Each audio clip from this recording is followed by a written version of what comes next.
Welcome, ladies and gentlemen, to the African Voice channel. This is your host, Albert Rukoro. And here we talk about African unity. We're going to talk about it today.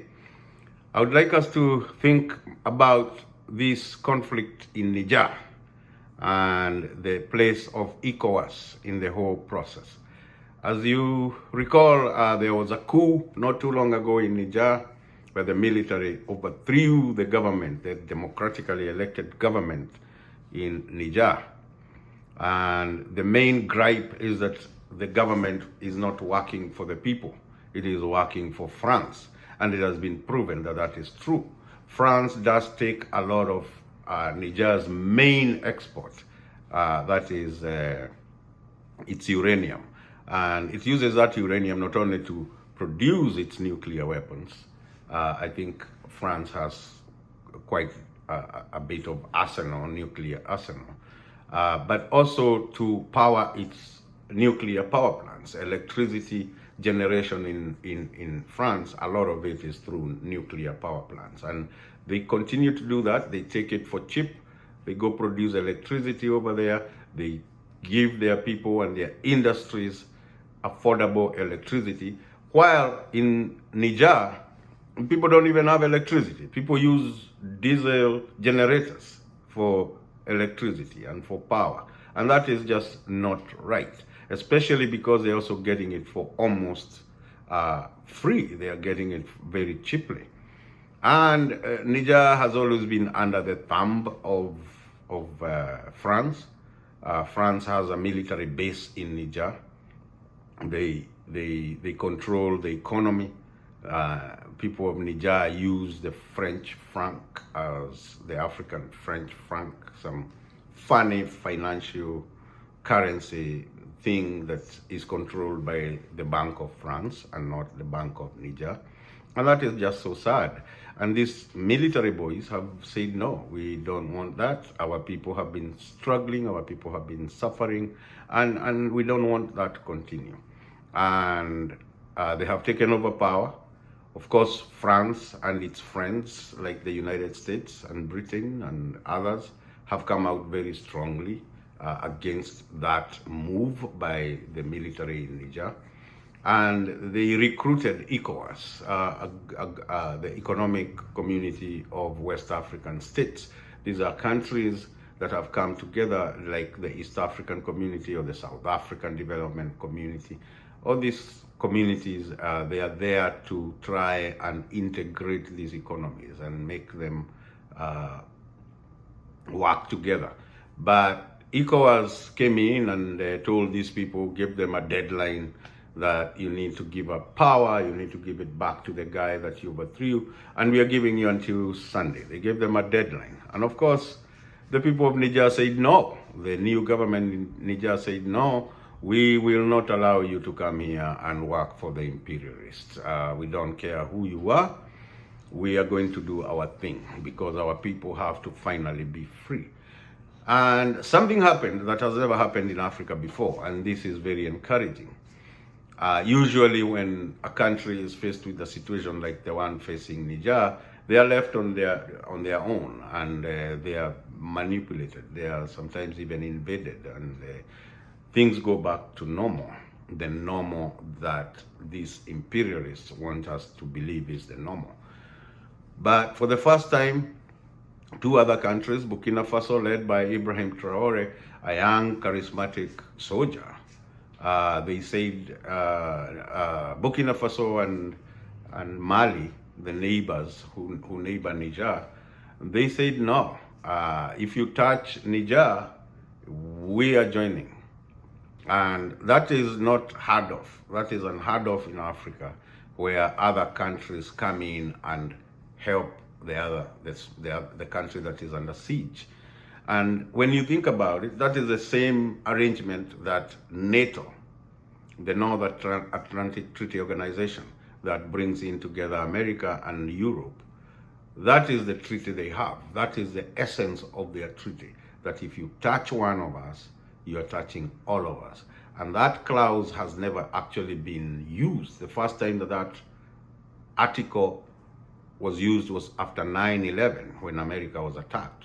And all these European countries, all the members of NATO, came together and said, hey, you touched one of us, you have touched all of us. And that is how the war on terrorism became global, because NATO joined. This was a NATO thing. And for the first time, 3 African countries have come in and said, we are assuring each other of each other's security.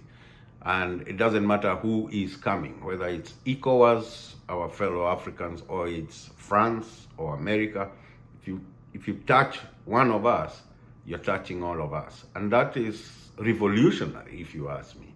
It is something that made everybody stand up and notice that, oh, we are not in the same old game anymore. Now, that should be the blueprint, my friends.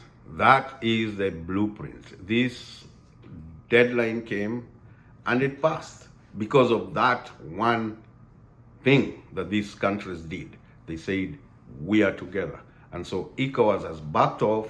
They are trying to get a diplomatic solution to the problem. And I think they should, and I think they will.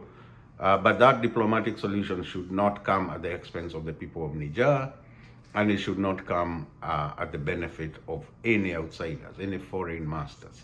We should all work together for Africans. It is shameful that we send the main ingredient for making electricity and making weapons comes from our continent, and yet we don't have any nuclear weapon ourselves. We don't have any nuclear power plants that help our people get electricity. We don't have any nuclear materials that give us the chance to enjoy the benefits of nuclear medicine that goes into solving some problems like cancer and all that. We need to get, this is ours also. We need to also enjoy this. I'm not saying that we should stop exporting our materials. We should, but at a fairly, in a fair way, not in an exploitative way, you know. And now, as I can tell, it's ECOWAS 0, Niger 1. And we have been given the blueprint. Let us take it continent-wide. Let us take it all over Africa. Let us all agree. You attack one of us, you are attacking all of us. And let us start doing business with each other. There's this thing going on called the African Free Trade Area. Very nice thing, if you ask me. It opens trade to all, to everybody in the continent, to trade with each other. But as usual, we put barriers to our own development. We have not allowed free movement of people. How do you move services and goods across borders without moving people, without allowing people to move freely? I don't want to trade with a Ghanaian that I've never met. I want to meet him. I want that Ghanaian to visit me wherever I am on the continent, and we can do business if they want to, you know. But we cannot have free movement of people, my friends, if we don't have a continent-wide body to regulate this, you know. We have to be able to regulate this. And the only way to regulate this is to have a continent-wide government that actually takes care of this and takes care of our continental borders and continental boundaries. And this can only be done if we join together and form a government. We already have the African Union. They have built the structures, a few of the structures, but these structures don't serve us. Right now, we don't feel it. If you ask any villager in any place in Africa what the AU has done for them, they can't mention one thing, not one thing, because they have built some structures. They even have a parliament, you know, they have an executive, you know, that is not elected, it's all appointed. We need to have all this as elected representatives. You cannot tell me that you can pick anybody, somebody, and make him a parliamentarian in Addis Ababa, and they are working for me. I don't know them. They never came to me and asked me about and told me their agenda and asked me whether I agree with it. We need to stop that. What we need to do is bring this continent together in a representative way so that finally we start working for ourselves and not these institutions working for others. The African Union has all these structures, but they don't have the base. The base is the people. They need to take this to the people. All power comes from the people. It doesn't come from your structures and your ideas and all that. All power comes from the people. And the people, once they're involved, they have ideas. They know what they want. They will tell you. Then you go to Addis Ababa and make laws that achieve those goals, those aspirations of Africans. And I'll tell you, because I've lived in the diaspora for a while, I know when we are outside the continent, we don't see ourselves as Africans. We don't see ourselves as individuals from certain countries or certain tribes. We are proud to be from Kenya, for example, myself. I know Nigerians, some few Nigerians, a few friends from Sudan, a few friends from South Africa and all that. Everybody is happy to be from wherever they came from because that's a geographical location, you know. But that does not divide us. We work together as Africans. We love each other. We know that if you're in trouble when you're in the diaspora, you're more likely to get some help from a fellow African. Doesn't matter where they come from. They may be from Zambia. And when we are out here, we discover there are no big differences between us. We are all one. These tribes and all that, those are good things. You know, there's nothing wrong in where you were born, your heritage. That's good. But it shouldn't be a source of division. I hear also people talking about the landmass involved. Africa is huge, no question about it. It's probably the second biggest continent in the world. And if we become one country, we will become the biggest and most populous country right away. No question about it, you know. But people say, oh, it's too big to become one country. And I say, no, size of a country, it's a blessing. You cannot complain about you have too much land or the areas are vast. No, that's a blessing. It's not a curse. We should be able to work through that and those little nationalist divisions. We have our own things. You know, you are Zimbabwean, you are Rwandese, you are from Benin, and you have your own traditions there. Then you're coming from a tribe. Your tribe also comes with its own traditions, things that you're proud of. But that is not anything to make you hate your neighbor, your friend, your fellow African. It should be something that we all come together as members of one nation, African nation. And when you go anywhere, and I know some people don't see it because they've never experienced it, but if you're outside the country, nobody cares where you come from. They call you African. You are African. You know, you have an accent, you are an African. They don't care Kenya, Uganda, Tanzania, Rwanda, what. They don't know those small things. Just like if you meet an American, you don't care that the American is from Texas or from Illinois. You know, there's no American who will meet you and you ask him, hey, where are you from? And they tell you, I'm from Nebraska. No, they're not going to tell you that. They will tell you they're from America, you know, because that's what matters at that stage. When they come to America between themselves, they say, yeah, I'm from Nebraska, or I'm from Kansas, or I'm from wherever. They'll tell you that. They also have their own little nuances. There is the South. There is, you know, the accent in the South, the accent in the Northeast, you know, the free spirit of Californians and all that. That's good. But when they're out there, they're Americans. Let's think that way. Because if we don't think that way, we will continue being exploited, we'll continue being taken advantage of, and we just need, right now, in my opinion, we need to send this message real fast to the grassroots. People need to talk about these things. People in Africa talk too much about tribe. They talk too much about their local politics. Oh, this one is running for this office. Oh, this one is doing this. Oh, these ones are killing. They want to kill those. Oh, these ones want to do this.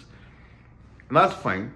That's local politics, and all politics is local. That's fine. But don't neglect the bigger conversation that we should be having at the local levels about the need to unite the entire continent. Let us send this message out there. And you, my friends who have watched this, please share this video, like it, subscribe, and on top of that, start talking about it.